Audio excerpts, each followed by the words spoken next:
Bom dia, boa tarde, boa noite. Depende da hora que você está assistindo essa videoaula, né? A gente sempre faz recomendação que vocês assistam no sábado, mas vocês estão se organizando, vocês estão tentando estabelecer uma rotina, então vocês estejam livres para assistir essa aula em qualquer momento, em qualquer horário, tá? Eu sou a professora Vanessa, você é professora de língua portuguesa de vocês, ou seja, de português, na turma de vocês. E sejam muito bem-vindos mais uma vez. Nessa semana a gente vai começar oficialmente os conteúdos que vocês precisam aprender para fazer as provas, né? Nas 2 semanas passadas a gente focou muito, obviamente, nas disciplinas mais aliadas com a questão do coronavírus, né? Porque é uma questão importante, a gente precisa saber o máximo possível para entender toda essa situação, não só histórica, né, mas social, econômica, científica, de saúde. Então, quanto mais informação a gente receber, melhor, né?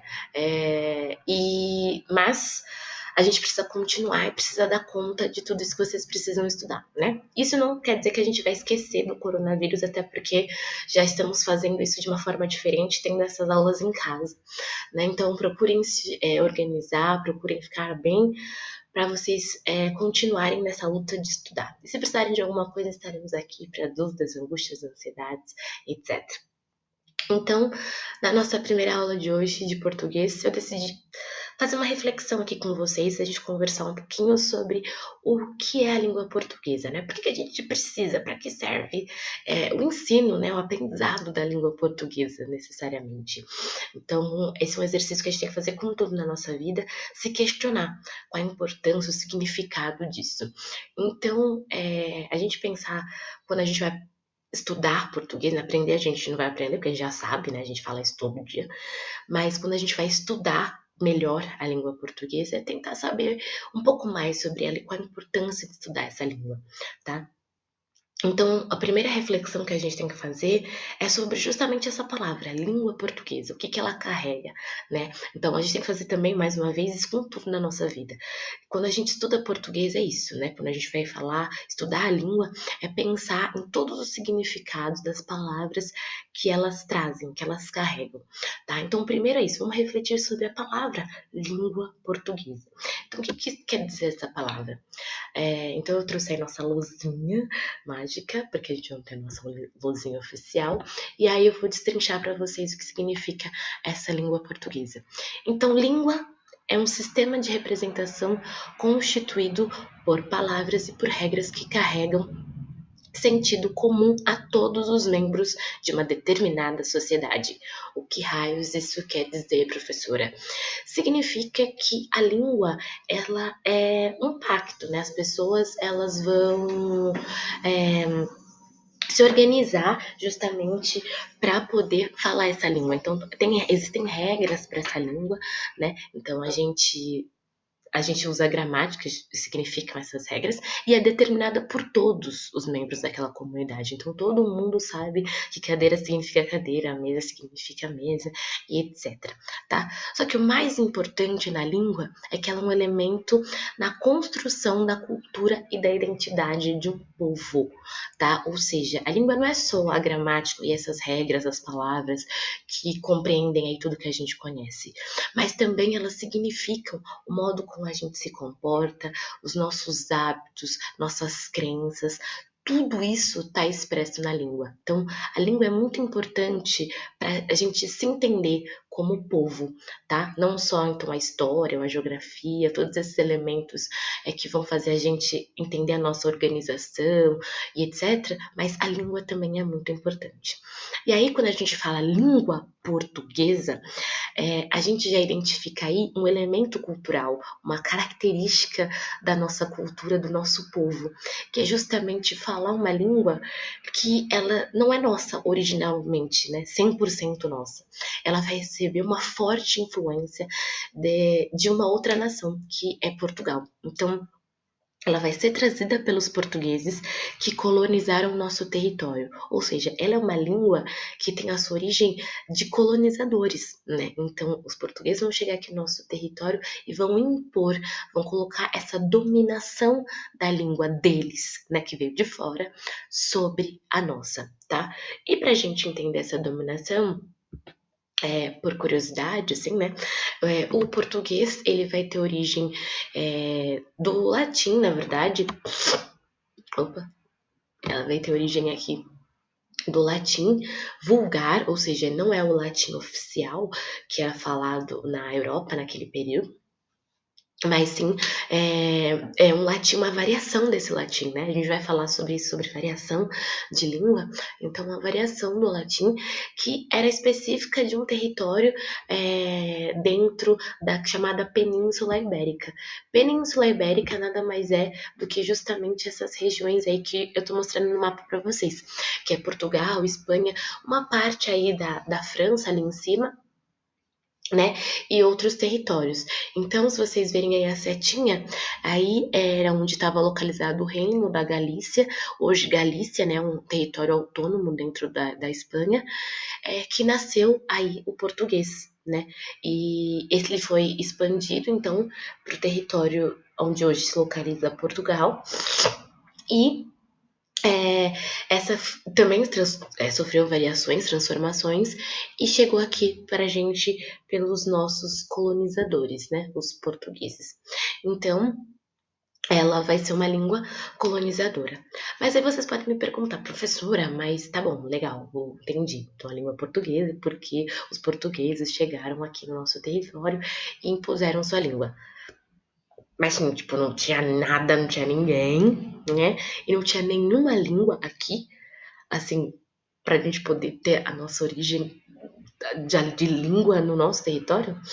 Pois bem, assim, não só existiam, como existiam milhares de línguas aqui no Brasil, tá? Antes da chegada dos portugueses.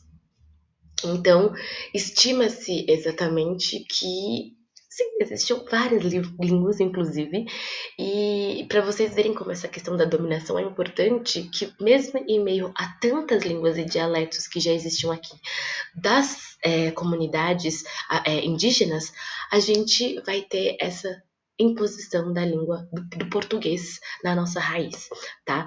Mas felizmente a gente vai ter sim influência nessa língua portuguesa de línguas originárias dessas tribos, dessas comunidades indígenas, tá? Então, como eu disse para vocês, na nossa luzinha aqui novamente, hoje nós temos cerca de 160 línguas e dialetos de povos indígenas, tá? Então, os povos indígenas que ainda resistem bravamente hoje no Brasil, eles conseguem se comunicar em torno de 160 línguas.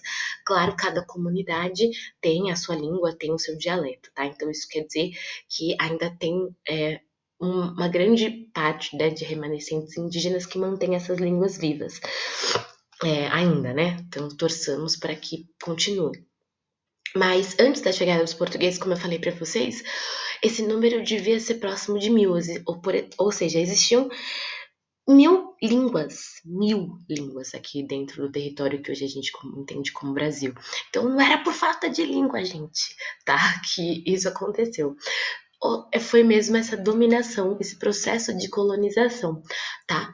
E aí a língua tupinambá, ou seja, a tupi que a gente tanto fala, que era a mais falada, né, que tinha mais influência aí na costa do país, que foi onde eles tiveram esse encontro com os colonizadores, é que os colonos, os missionários, né, os padres que vieram para cá, vão incorporar um pouco dessas línguas indígenas, né, dessa específica tupi, língua indígena, no seu vocabulário. Então, eles vão aprender e vai ter essa troca. Então, a nossa língua começa a ter influência, graças a Deus, de línguas indígenas, tá?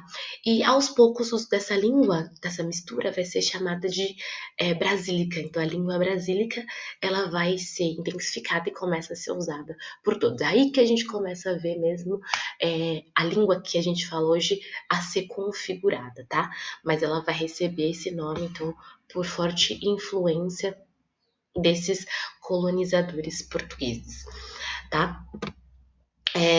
Então, a gente hoje, como eu disse, tem essas 160 línguas ainda faladas pelas comunidades indígenas, e a gente também tem no nosso vocabulário atual muita coisa que vem aí desse vocabulário indígena, ainda bem. Então, a gente tem muita coisa deles.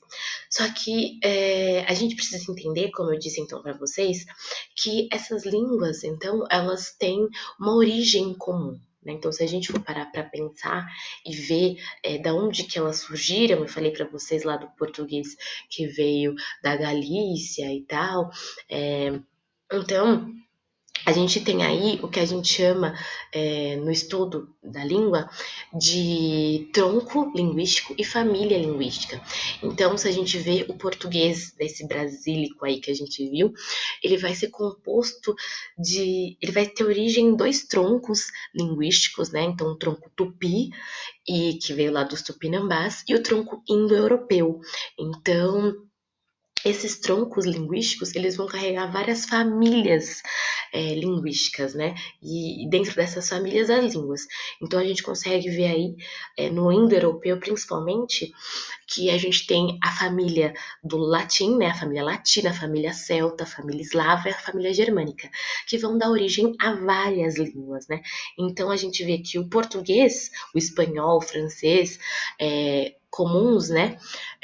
Eles vão ter essa origem latina, tá?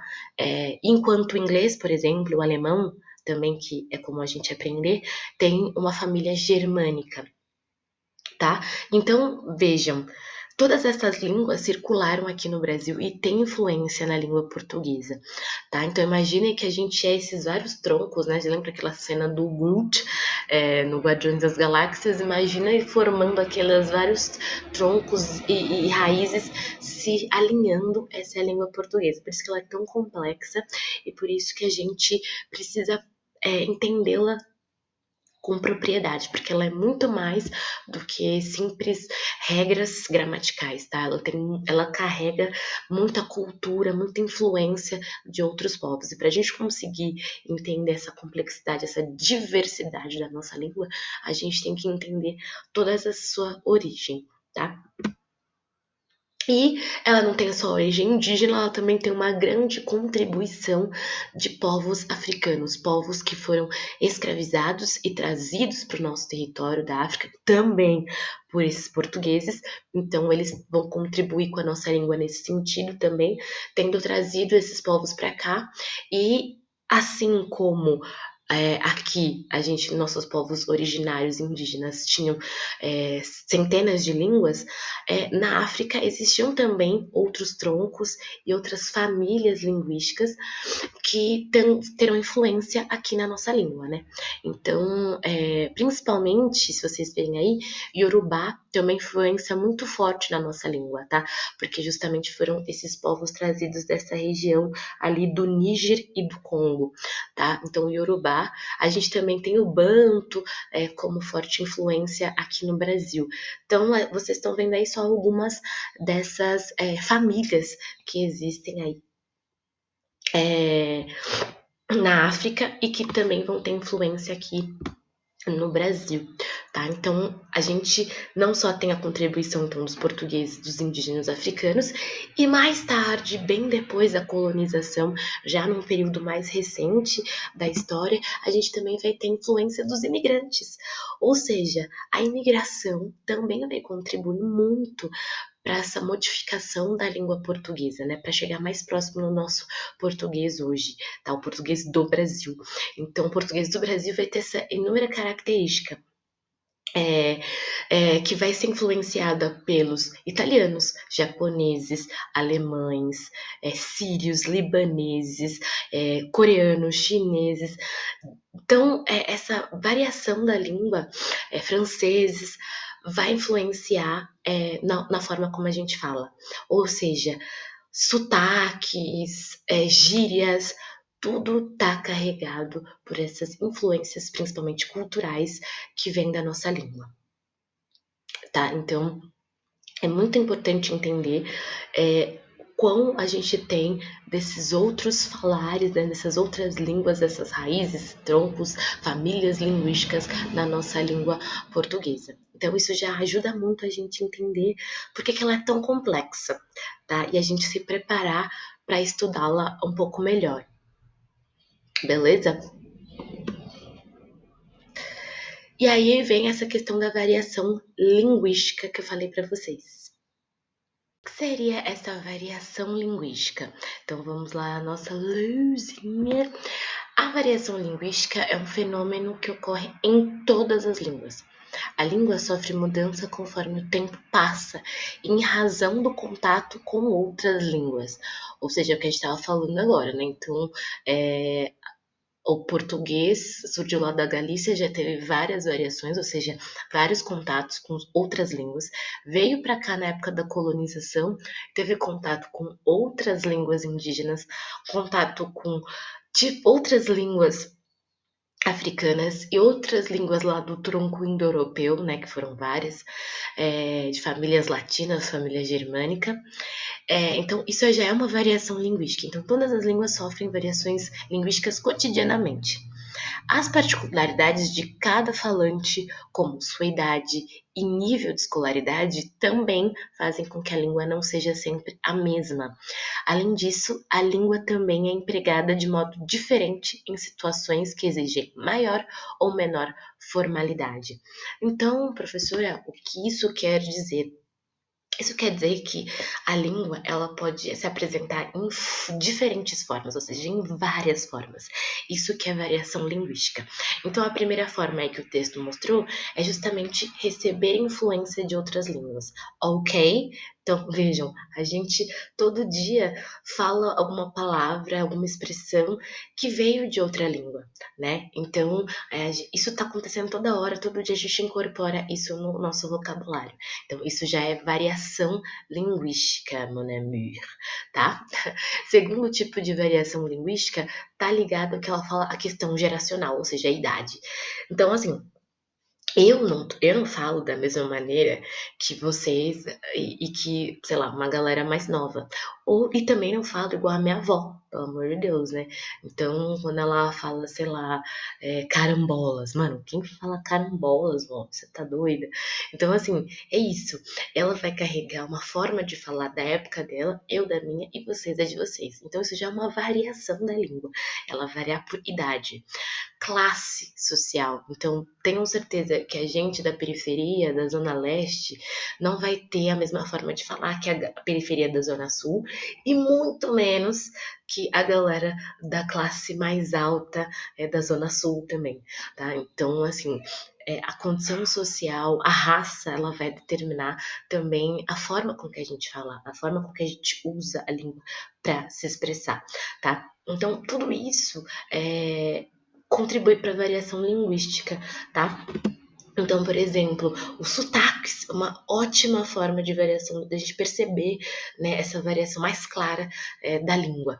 Então, por exemplo, os sotaques também tem a ver com essa influência de línguas europeias, por exemplo, né, ou de coisas, práticas da língua africana e indígena.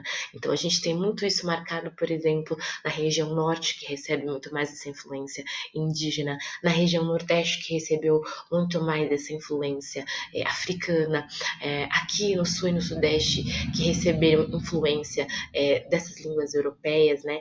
Então, a gente vê muito marcado no sotaque, tanto sotaque dentro do estado de São Paulo, depois falar o interior, né? Quanto dentro do próprio da região sudeste, a gente já tem vários sotaques. Então, o carioca, o capixaba, que é do Espírito Santo, o mineiro, né, o paulista. Então, assim, a gente tem vários sotaques, a gente zoa com as regiões, mas isso é uma forma de identificar essa variação linguística. Então, só no nosso território, a gente já tem várias formas de falar o português. Imagina outras línguas, sem contar também as gírias. Então, tudo isso são formas de variação linguística e ela está em constante mudança. Então, A gente costuma falar que a língua ela tem uma forma de se estudar, de se expressar, que é um pouco mais culta e um pouco mais coloquial, que a gente falaria, né? Então, a coloquial é essa experiência da língua cotidiana. Todo dia que a gente muda, incorpora coisas, transforma, cria expressões, cria gírias, carrega no sotaque. Então, isso são experiências provocadas por essa vivência cotidiana da língua e ela é mais coloquial. Então a gente tá nem aí pra gramática, entendeu? Se eu tô fazendo concordância verbal, nominal, se o verbo é no passado, no presente, no futuro, pretérito, imperfeito, mais que perfeito, subjuntivo. A gente não tá preocupado com isso, tá falando, peraí, deixa eu usar aqui. Não. Então, não se preocupem com isso, né? O falar corretamente, né? Então, isso não tem nada a ver com a língua cotidiana. A gente não precisa falar corretamente na nosso dia a dia mesmo. Então, tipo, velho, é sério. Então, a gente não precisa disso, porque a língua ela tem formas de se expressar. E se a gente entende isso, a gente consegue entendê-la, como eu disse, na sua complexidade. Então, a gramática, né, como a gente falou, essas regras impostas na língua, elas vão fazer com que a gente vá separar, então. Então, a gente tem uma forma culta e uma forma coloquial, uma forma corriqueira, cotidiana. A gente chama isso de norma culta ou norma padrão ou norma coloquial, tá? Então, vejam aí que a norma culta que eu falei para vocês é aquela que vai se preocupar com a gramática certinha, bonitinha, que não pode ter gíria, não pode ter a forma reduzida, ou seja, abreviações, abreviaturas que a gente usa lá na mensagem de texto, VC, é, várias coisas. Então, assim, ela não prevê isso, a regra não prevê isso. E a coloquial, ela tá nem aí pra gramática, sem preocupação zero com a gramática. Uso de gíria, uso de forma reduzida, ou seja, abreviaturas e sim, você pode abusar, usar e abusar da sua língua na forma coloquial, ou seja, cotidianamente. Então, por que a gente separa essas questões? Justamente porque existem lugares, existem situações que vão exigir essa norma culta, essa norma padrão, tá? Então, ou seja, que não são corriqueiras, que não são do nosso dia a dia, como fazer uma prova, fazer uma redação, fazer um trabalho, escrever uma carta, produzir um documento específico, ou seja, várias formas de texto, algumas vão exigir justamente essa norma culta, essa norma padrão, tá? Mas no dia a dia ninguém precisa ficar, né, é, usando essas normas. E aí, essa norma culta, ela vai estar baseada justamente na gramática. Aí vem para que serve a gramática, né? Então, ela tem uma utilidade. Por mais chata que ela pareça, ela tem uma utilidade, sim, que é justamente entender essas regras de funcionamento da língua, né? Então a gente já aprendeu a língua, só que a gente vai entender como ela funciona de fato, né? A gente fala a língua todo dia, mas a gente vai entender como é que ela funciona. Então todas as línguas têm gramática, infelizmente. Então não adianta você querer aprender uma língua e falar, vou escolher uma língua que não tem gramática, Deus, vou aprender. Não adianta. Ou falar, não, eu não vou aprender gramática, eu vou aprender inglês, eu vou mergulhar nos Estados Unidos, eu vou mergulhar começar a assistir série, ouvir música e sem estudar gramática eu vou aprender inglês. Não adianta. Você, em algum momento, vai ter que olhar a gramática. Então, a gente que já sabe a nossa língua tem que estudar gramática. Então, quando a gente não sabe uma língua, é muito mais importante. Então, e todo falante nativo de uma língua conhece a sua gramática, tá? Então, assim, tem um errinho ali, mas a gente conhece a sua gramática, a gente sabe como que é a gramática. É que a gente não para pensar nela 24 horas, né?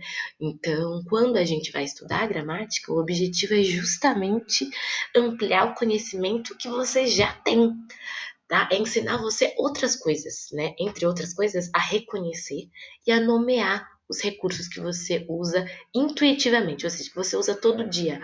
Então, quando eu falo você usa, saber que usa é verbo que tá conjugado no presente, entendeu? Então, é você dar nome a tudo isso que está presente no seu dia a dia, tá? Então ela não é um bicho de sete cabeças porque você usa. Então quando você consegue associar, conectar o que você está aprendendo em gramática com a forma com que você fala com os outros, você fica já falo assim já. E fica mais fácil de você entender então para que que ela serve, afinal de contas, né? Até porque é isso, não existe, gente, não existe. Olha, o Batman tá aqui pra esclarecer isso pra vocês, tá? Ai, é aquela velha frase, né, que às vezes assim as pessoas falam, principalmente para os jovens, né, para o adolescente, o professor fala, e que às vezes vocês repetem também, a gente repete, fala assim, mas como é que eu vou aprender inglês, vou aprender francês, português, alemão, espanhol, alemão, se eu nem sei o português? Como não, você não sabe português? Você sabe porque você nasceu falando português, meu lindo. Então, se uma pessoa que domina português é você, tá? Então, não cai nessa falácia de, não sabe nem falar o português direito, quer aprender outra língua. Não, sei. Eu sei sim. Eu tô falando com você, você não tá me entendendo? Então eu sei falar português, tá? Essa questão não existe. Isso, quando a pessoa fala isso, está carregado do que a gente chama de preconceito linguístico. Preconceito linguístico é justamente você ficar querendo impor norma culta, ou seja, gramática, né?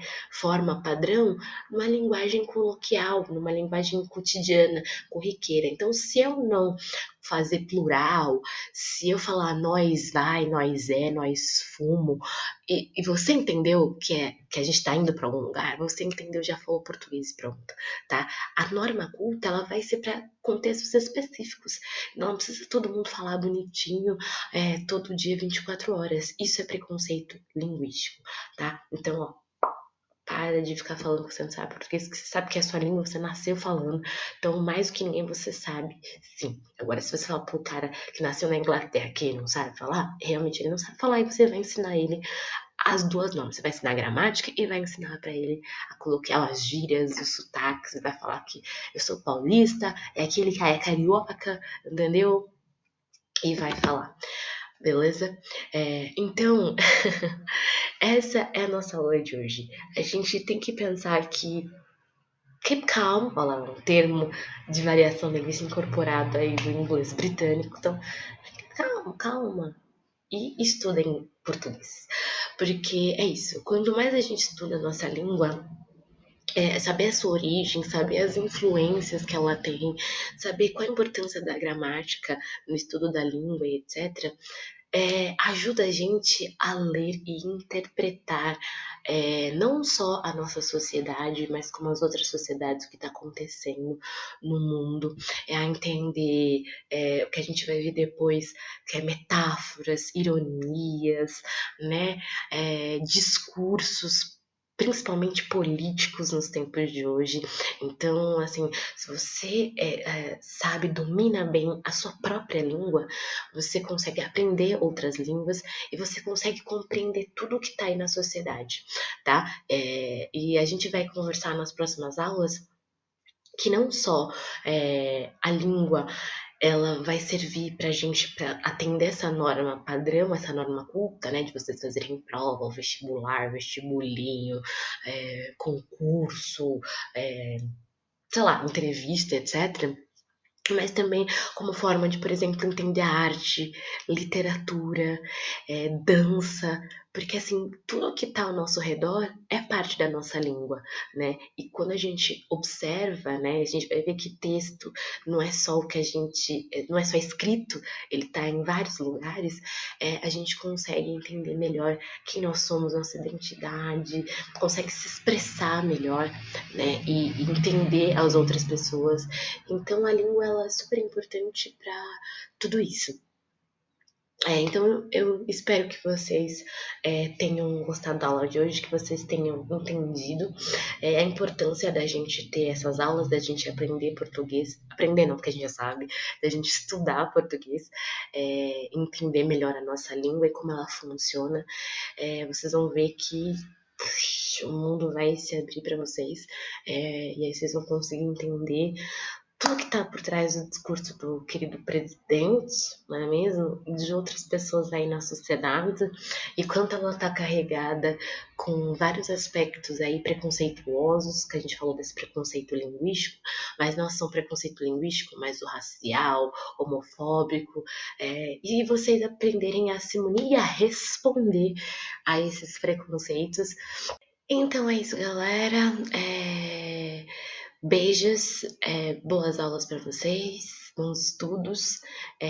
Logo mais na plataforma, além da aula, eu vou disponibilizar alguns exercícios para vocês fazerem ao longo da semana e treinar essa compreensão aí da nossa língua. Então, beijos, bom sábado para vocês e até a próxima aula. Tchau, tchau.